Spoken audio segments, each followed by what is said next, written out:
I grieve and dare not show my discontent. I love, and yet am forced to seem to hate.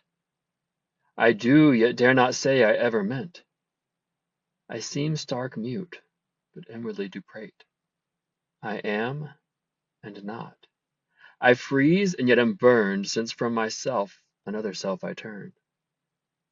My care is like my shadow in the sun, follows me flying, flies when I pursue it, stands and lies by me, doth what I have done. His too familiar care doth make me rue it. No means I find to rid him from my breast, till by the end of things it be suppressed. Some gentler passion slide into my mind, for I am soft and made of melting snow. Or be more cruel, love, and so be kind. Let me or float or sink, be high or low, or let me live with some more sweet content, or die, and so forget what love e'er meant.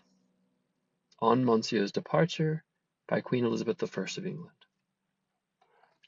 Absolutely one of my favorite poems by my all-time favorite historical figure, Queen Elizabeth I. Queen Elizabeth I is such a dichotomy. She's such a mystery. She never married. She never had any children. There are some legends and conspiracies, but according to the historical record, and this poem she wrote as a response to she had been set up on a proposal, I guess, or engagement, potentially with the Prince of France, with whom she fell in love. He was short. He had pox marks on his face. She called him her little frog, and I think that she loved him because he didn't have to live up to any false pretenses, and she was a woman doing what was considered a man's job in that time period, and she could be honest and real with him because he had to be honest and real with the world. But then it was decided by Parliament that that would not be a good match for her. And so she writes this poem about how she has to give up her love, how she has to freeze and burn, how she is and she is not, how she is stark mute, but inwardly she's crying out. She's turned from herself. She feels like her care, her passion is like her shadow that chases her, but it's always with her. She can never get him from her. She can never get the passion out of her heart.